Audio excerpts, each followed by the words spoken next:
Hello guys. आज हम पढ़ेंगे षट क्रियाकाल, जो कि शरीर क्रिया विज्ञान प्रथम भाग का बहुत इम्पोर्टेंट टॉपिक है। इससे मैक्सिमम 10 मार्क्स के क्वेश्चन आने की पॉसिबिलिटीज रहती है। ठीक है, तो हम शुरू करते हैं षट क्रियाकाल। षट प्लस क्रिया प्लस काल। षट यानी 6, क्रिया मीन्स चिकित्सा, काल मीन्स समय, यानी कि समय अनुकूल चिकित्सा। आचार्य सुश्रुत ने 6 अवस्थाएं बताई। यहाँ षट से 6 का मतलब है, और आचार्य सुश्रुत ने 6 अवस्थाएं बताई है। संचयम च प्रकोप च प्रसरम स्थान संश्रयम व्यक्तिम भेदम च यो वेत्ति दोषाणाम स भवेत्। बेशक आचार्य सुश्रुत ने संप्राप्ति की 6 अवस्थाओं को जानने वाले को ही चिकित्सक कहा है। ठीक है, और इसकी 6 अवस्थाएं हो गई संचय, प्रकोप, प्रसर, स्थान संश्रय, व्यक्तावस्था और भेदावस्था। ठीक है, यदि चिकित्सक इन 6 अवस्थाओं में उचित चिकित्सा करता है तो रोगों का शमन किया जा सकता है, अन्यथा व्याधि उत्तरोत्तर बलवान होती जाती है तथा असाध्यता की ओर बढ़ती जाती है। ठीक है, देखो आचार्य सुश्रुत ने 6 अवस्थाएं बताई है। संचय, प्रकोप, प्रसर, स्थान संश्रय, व्यक्तावस्था और भेदावस्था। ठीक है, ये 6 अवस्थाएं बताई है तथा बताया कि जो व्यक्ति इन 6 अवस्थाओं को जानेगा उसे ही हमने क्या बोला है, चिकित्सक। ठीक है, और यदि चिकित्सक इन 6 अवस्थाओं में उचित चिकित्सा करता है तो रोगों का शमन किया जा सकता है, अन्यथा व्याधि बलवान होती जाती है और असाध्यता की ओर बढ़ती जाती है।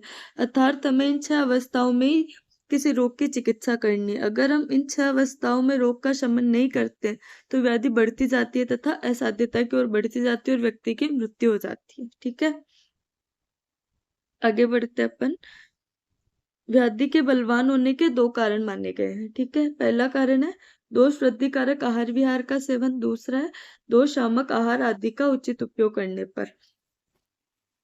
दोष वृद्धिकारक आहार विहार का सेवन से मतलब है कि अगर हम दोष को बढ़ाने वाले आहार विहार का सेवन करेंगे तो दोष बढ़ेगा। तो दोष बढ़ेगा, और दोष बढ़ेगा मतलब दोष वृद्धिकारक आहार विहार का सेवन करेंगे ना तो दोष बढ़ेगा। ठीक है, उसी प्रकार दूसरा, दोष शामक आहार आदि का उचित उपयोग न करने पर। अगर हम दोष शामक आहार का उचित उपयोग नहीं करेंगे तो भी व्याधि बलवान होगी। ठीक है, प्रथम क्रियाकाल है संचयावस्था। संचयावस्था जैसा कि नाम से ही पता चल रहा है, संचय यानी कि दोषों का संचय होना। ठीक है, वात पित्त कफ की अपने अपने जो स्थान है उन स्थानों पर ये दोष संचित हो जाते हैं, यानी कि दोषों का अपने अपने स्थान पर संचित होना संचयावस्था कहलाता है। ठीक है, संचयावस्था के लक्षण क्या है? तत्र संचितानाम खलु दोषाणाम स्तब्ध पूर्ण कोष्ठता पित्तावभासता मंदोष्मता च अंगाना गौरवम आलस्यम च कारणम विद्वेष पश्चात लिंगानि भवति तत्र प्रथम क्रियाकाल। अगर ये श्लोक याद हो जाए तो इस श्लोक को याद करना है, वरना हम इस श्लोक की जगह इस तरह भी याद कर सकते हैं। जैसे कि वात संचय के लक्षण में क्या होगा? स्तब्ध कोष्ठता होगी, पूर्ण कोष्ठता होगी। पित्त संचय में पित्तावभासता होगी, मंदुष्मता होगी। कफ संचय में अंग गौरव होगा और आलस्य होगा। ठीक है,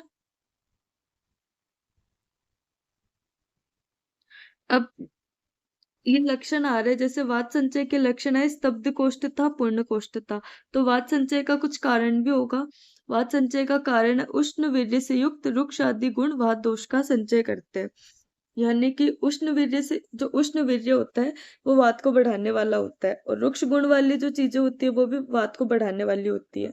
ठीक है, तो इससे अगर दोष बढ़ेगा मतलब कि वात दोष बढ़ेगा, वात दोष बढ़ेगा तो वात दोष का अपने स्थान के ऊपर संचय होगा। ठीक है, उसी प्रकार पित्त संचय का कारण है तीक्ष्ण गुण वाले द्रव्य का सेवन करने से पित्त दोष का संचय होता है, यानी कि पित्त दोष बढ़ेगा और पित्त अपने स्थान पर संचित हो जाएगा। ठीक है, तीसरा है कफ संचय का कारण, शीत वीर्य से युक्त संदिग्ध आदि गुण वाले पदार्थ का सेवन से कफ का संचय होता है। उसी प्रकार शीतवीर्य वाले संदिग्ध गुण वाले पदार्थ का सेवन करेंगे तो कफ की वृद्धि होगी और कफ अपने स्थान पर संचित हो जाएगा। वात, पित्त और कफ, ठीक है, ये तीनों अपने अपने स्थान के ऊपर संचित हो गए। अगर हमने वात को बढ़ाने वाले आहार विहार का सेवन करा तो वात का संचय हो गया, पित्त को बढ़ाने वाले आहार विहार का सेवन करा तो पित्त का संचय हो गया, और कफ को बढ़ाने वाले आहार विहार का सेवन करा तो कफ का संचय हो गया। अगर वात को बढ़ाने वाले आहार विहार का सेवन करा तो लक्षण क्या दिखेंगे? स्तब्ध कोष्ठता, पूर्ण कोष्ठता। पित्त का संचय करने वाले आहार विहार का सेवन करेंगे तो पित्तावभासता, मंदुष्मता। कफ संचय करने वाले आहार विहार का सेवन करेंगे तो अंग गौरव और आलस्य। ठीक है, चलो अब हम आगे बढ़ते हैं। प्रकोपावस्था, जो कि क्या है? द्वितीय क्रियाकाल कौन सा है? प्रकोपावस्था। कोपस्तु उन्मार्ग गमिता, अर्थात वात आदि दोषों का जो उन्मार्ग गमन होता है वह प्रकोप कहलाता है। मतलब कि वात आदि दोष यानी कि वात, पित्त, कफ का उन्मार्ग गमन होना प्रकोप कहलाता है। ठीक है, चलो हम समझते हैं अब प्रकोपावस्था को। ये कोई घड़ा है, ठीक है। जब हमने वात को बढ़ाने वाले आहार विहार का सेवन करा तो वात का संचय हो गया। पित्त को बढ़ाने वाले आहार विहार का सेवन करा था, पित्त संचय हो गया। कफ को बढ़ाने वाले आहार विहार का सेवन करा, कफ का संचय हो गया। लेकिन ये तीनों अपने अपने स्थान के ऊपर संचित है। वात अपने स्थान पर, पित्त अपने स्थान पर और कफ अपने स्थान पर। लेकिन अब हमने इस पे व्याधि की चिकित्सा नहीं करी। व्याधि की चिकित्सा नहीं करने पर अगर अपने फिर से वात, पित्त, कफ को बढ़ाने वाले आहार विहार का सेवन करेंगे तो दोष अपने अपने स्थान से उन्मार्गमित हो जाएंगे। दोष अपने स्थान से निकलने की कोशिश करेंगे। तो यानी कि इस प्रकार दोषों का उन्मार्ग गमन हो जाएगा। ये दोषों का उन्मार्ग गमन होना दोषों का प्रकोपित होना बताता है। ठीक है,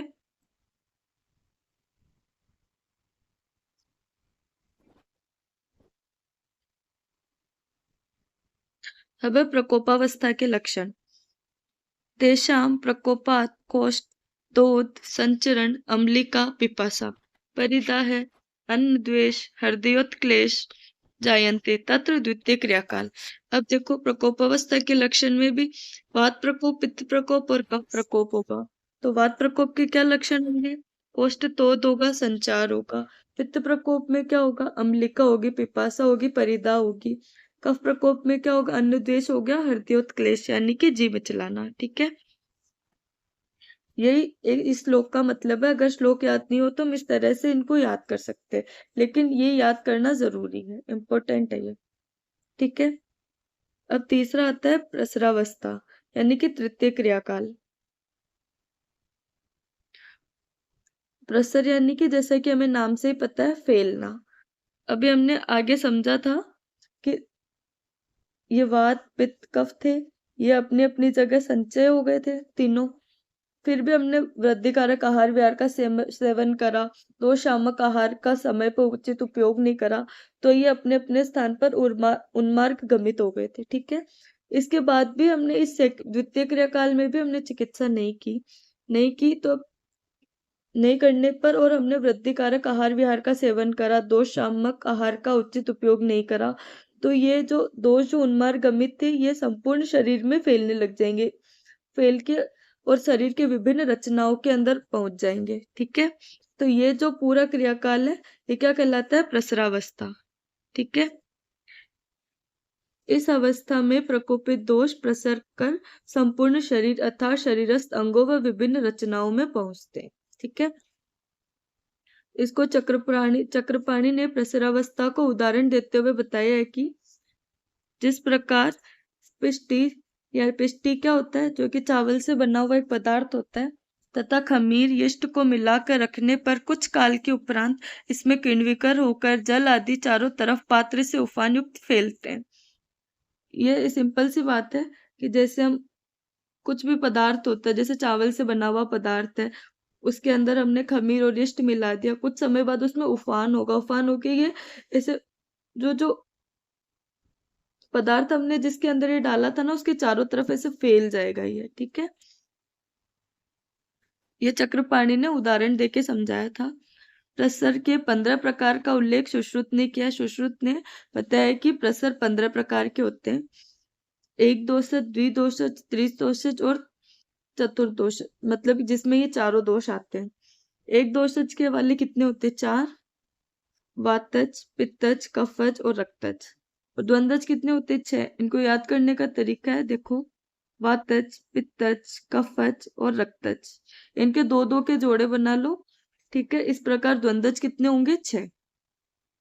वातज पित्तज, वातज कफज, पित्तज कफज, वातज रक्तज, कफज रक्तज और पित्त रक्तज। ठीक है, उसी प्रकार त्रिदोषज कितने होते? 3। वात पित्त रक्त, वात कफ रक्त, वात पित्त कफ रक्त और वात पित्त कफ, ये 4 होते हैं। सॉरी, त्रिदोषज 4 होते हैं। और इसी प्रकार 4 थे एक दोषज, 6 थे द्वंद्वज और त्रिदोषज थे 4। टोटल कितने हो गए? 14। और एक होता है जिसमें चारों दोष आते हैं, वात पित्त कफ और रक्त। ठीक है, अब प्रसरावस्था के लक्षण क्या है? एवं प्रकुपितानां प्रसरातां प्रसरतां च वायो विमार्गगमनम् आटोप ओष चोष परिदाय धूमायनानि पित्तस्य आरोचक विपाक अंगसात् छर्दिश्चेति श्लेष्मणो लिंगानि भवन्ति तत्र तृतीय क्रियाकाल। ये श्लोक याद हो जाए तो बहुत अच्छा है, और नहीं याद हो तो हमें इन वात पित्त कफ के प्रसर होने के लक्षण तो याद करने ही है। अब वात प्रसर के क्या लक्षण है? विमार्ग गमन होना, आटोप होना। पित्त प्रसर के क्या लक्षण है? ओष चोष परिदाय धुमायन। ठीक है, और कफ प्रसर के क्या लक्षण है? आरोचक, अविपाक, अंगसाद और छर्दी। ठीक है, अब 5 चतुर्थ क्रियाकाल आ गया, स्थान संश्रयावस्था। ये क्या कहता है? स्थान संश्रयम इति दोष दुष्यस्य संश्रय, जहां दोष दुष्य का संश्रय हो जाता है वह स्थान संश्रय कहलाता है। जहां दोष दुष्य का संश्रय हो जाता है वह स्थान संश्रय कहलाता है। देखो, जैसे कि नाम से ही पता चल रहा है, दोषों का अलग अलग, जब अपन ने देखो, वात पित्त कफ थे, तीनों अपनी अपनी जगह संचित हो गए थे। प्रकुपित अवस्था में उन्मार्गमित हो गए थे, प्रसर में ये अलग अलग जगह फैल गए थे। अब स्थान संश्रय में क्या होगा कि ये अलग अलग स्थान में फैले तो थे, लेकिन ये किसी एक स्थान पर जाकर रुक जाएंगे। शरीर के किसी अंग या स्त्रोतस के अंदर जब एक स्थान पर जाके रुक जाएंगे और दोष और दुष्य की समूर्छना हो जाएगी, तो वह जो क्रियाकाल होगा वह क्या कहलाएगा? स्थान संश्रय। और वह अवस्था क्या कहलाएगी? स्थान संश्रय अवस्था। ठीक है,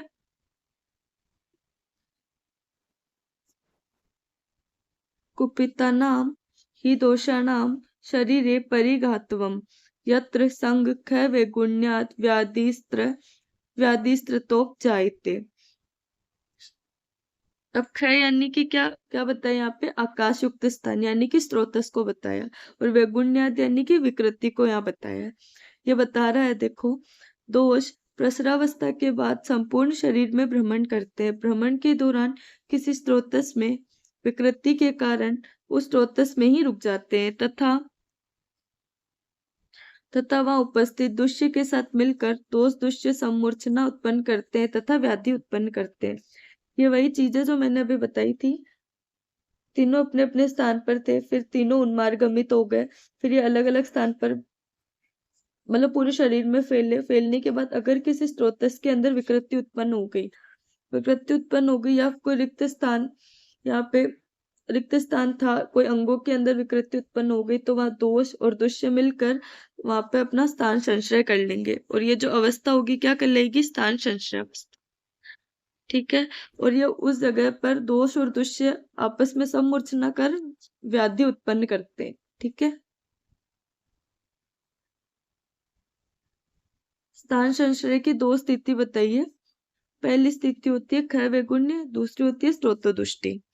ख वैगुण्य यानी कि दोष में ख वैगुण्य, जैसे कि हमने आगे पढ़ा था, आकाश युक्त स्थान यानी कि ख यानी कि स्त्रोतस से मतलब है, और वैगुण्य यानी कि विकृति। या तो स्त्रोतस में, अगर पहला तो क्या, ख वैगुण्यात यानी कि स्त्रोतस में विकृति आना।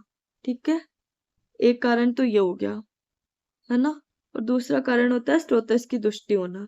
स्थान संश्रय जिन जिन भागों में उत्पन्न होता है उसी के अनुसार रोग उत्पन्न होते हैं। यानी कि दोष जिस जिस स्थान में फैल रहे हैं, जिस अंग के अंदर दोष दोष दुष्य समूर्छना होगी वहां रोग उत्पन्न होंगे। अब जिस अंग के अंदर दोष दुष्य की समूर्छना होगी वहीं वो व्याधि उत्पन्न होगी। जैसे कि उदर, अगर उदर के अंदर दोष और दुष्य की दोष और दुष्य, उदर के अंदर अगर दोष दुष्य की समूर्छना होती है तो कौन से रोग उत्पन्न होंगे? कुल, विद्रति, उदर रोग, अग्निमांद्य, आना, विसूचिका, अतिसार आदि। बस्ती में कौन से दोष उत्पन्न होंगे, कौन से रोग उत्पन्न होंगे? प्रमेह है, अस्मरी, मूत्राघात और मूत्र के विकार उत्पन्न होंगे। प्रश्न में वृद्धि रोग, हाइड्रोसील। मेड्र में निरुद्ध प्रकाश जिसको हम बोलते हैं फाइमोसिस, उपदंश और सुख दोष। आगे गुद के अंदर भगंदर और अर्श। जत्रु में उदर जत्रुगत रोग। उदर जत्रुगत रोग कौन से होते हैं? जो नासा, नेत्र, कर्ण, मुख में जो रोग उत्पन्न होते हैं वो कहलाते हैं उदर जत्रुगत रोग। मेद में ग्रंथि, अपच, अर्बुद, गलगंड और अलजी। त्वक मांसोणित में क्षुद्र रोग, कुष्ठ, विसर्प। अस्थिगत में विद्रति, अनुशयी आदि।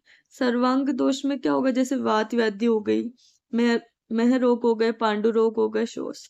अब इनमें से आप सबको दो दो या तीन तीन एग्जाम्पल याद करने हैं, ठीक है। अब दोष दुष्य, ये बहुत इंपॉर्टेंट है। देखो, दोष दुष्य समूर्छना से ही व्याधि प्रारंभ हो जाती है, अतः स्थान संश्रय अवस्था ही भावी व्याधि की पूर्वावस्था है।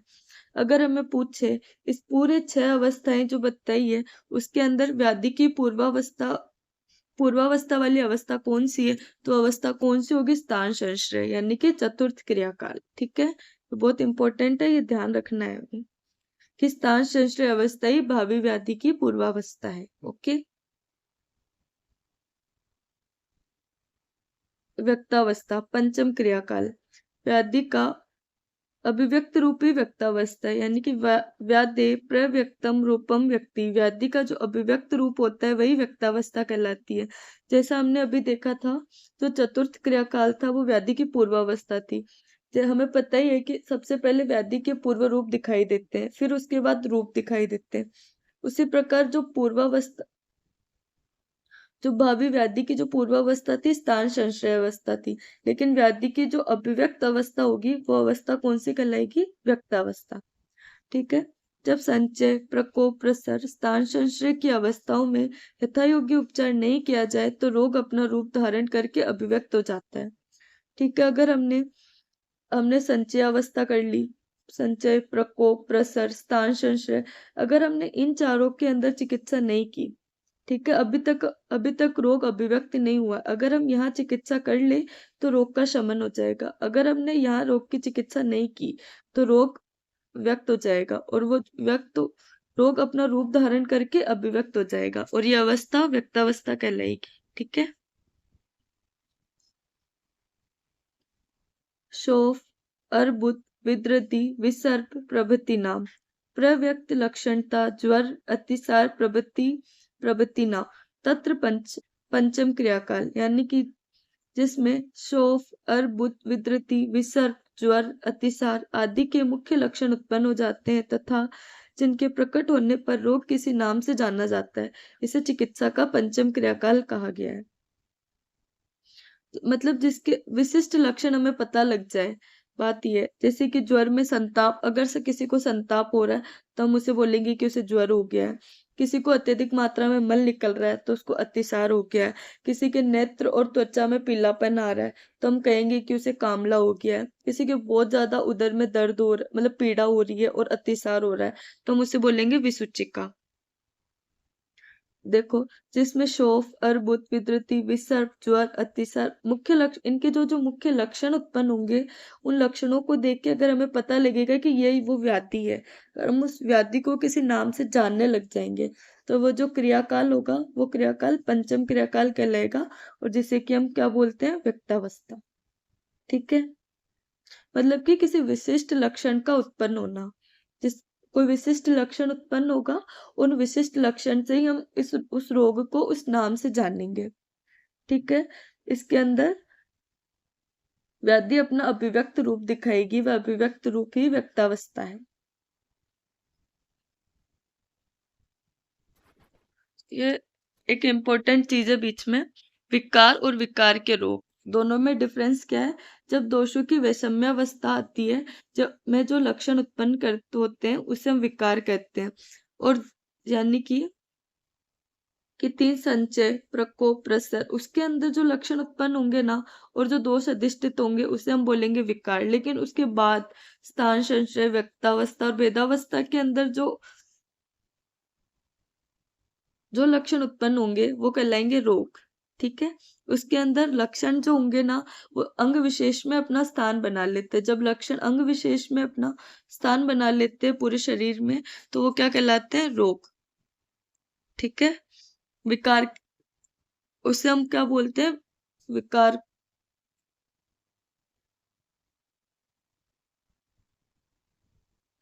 चलो ये समझ आ गया विकार और विकार के रोग में डिफरेंस। आगे पढ़ते हैं भेदावस्था, जो कि है षष्टम क्रियाकाल। महर्षि सुश्रुत के अनुसार ये रोग उत्पत्ति की वह अवस्था है जिसमें व्याधि अनुतीव्र, जीर्ण और असाध्य हो जाती है। ऐसी कौन सी अवस्था है जिसमें व्याधि अनुतीव्र हो जाती है, जीर्ण हो जाती है, असाध्य हो जाती है? वह अवस्था है भेदावस्था।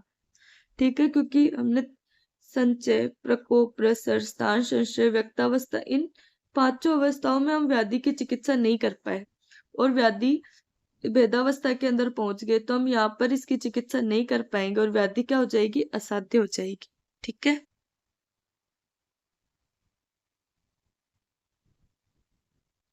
अत उद्धर्वम तेषां तेषां तेषां वर्देणां वर्ण वर्ण भाव षष्टम क्रियाकाल। ज्वर, अतिसार, प्रभृतिना दीर्घ कालानुबंध तत्र प्रतिक्रियमाणे असाध्यता मुपयंती। यानी कि अर्थात रोग का बहुत समय तक बना रहना छठा क्रियाकाल कहलाता है।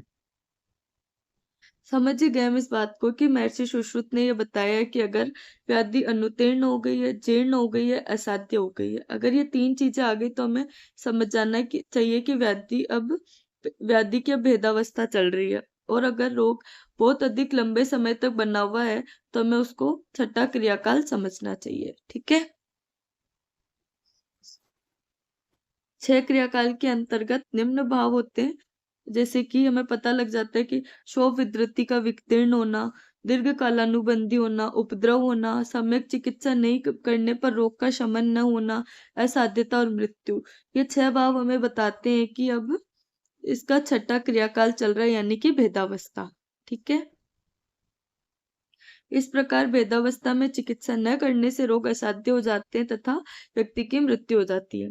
क्रियाकाल के 6 भेदों के लिए एक शब्द कहा गया है संप्राप्ति। इन 6 भेदों को अगर हम एक शब्द में कहना चाहे तो हम उसे क्या कहेंगे? संप्राप्ति। इसीलिए किसी भी रोग की चिकित्सा के लिए संप्राप्ति को समझना बहुत जरूरी है। ठीक है, क्रियाकाल का महत्व। क्रियाकाल का महत्व क्या है? संचय ये भर्ता दोषा लभन्ते नोत्तरा गति ते तुतराशु गतिषु भवन्ति बलवत्तरा। यानी कि क्रियाकाल की अवस्था का महत्व बताते हुए सुश्रुत ने कहा है कि संचयावस्था में यदि दोषों का निर्हरण कर दिया जाए तो वे उत्तर गति को प्राप्त नहीं होते, अर्थात उत्तर गति प्राप्त होने पर ये अधिक बलवान हो जाते हैं। यही बता रहा है कि अगर संचय मतलब 6 अवस्थाओं में अगर हम शुरू की संचयावस्था में अगर दोषों को हम बाहर निकाल दे, संचयावस्था में अगर हम दोषों को बाहर निकाल दे तो दोष आगे नहीं बढ़ेंगे, व्याधि बलवान नहीं होगी और हम समय पर चिकित्सा कर पाएंगे। ठीक है, ऋतु अनुसार संचय, प्रकोप और प्रसरावस्था ये बहुत इंपॉर्टेंट है। ये आगे लास्ट तक आपके पूरे फिजियोलॉजी में बहुत काम आएगा। दोष हो गए वात, पित्त, कफ। वात का संचय कब होता है? ग्रीष्म ऋतु में। प्रकोप होता है वर्षा ऋतु में। प्रसर होता है शरद ऋतु में। पित्त पित्त का संचय होता है वर्षा ऋतु में। प्रकोप होता है शरद ऋतु में। प्रसर होता है हेमंत ऋतु में। कफ का संचय होता है शिशिर ऋतु में। प्रकोप होता है बसंत ऋतु में और प्रसर होता है ग्रीष्म ऋतु में। ठीक है, इस प्रकार हमने पूरा षट क्रियाकाल पढ़ा है। होप आपको समझ आया होगा। Okay, thank you.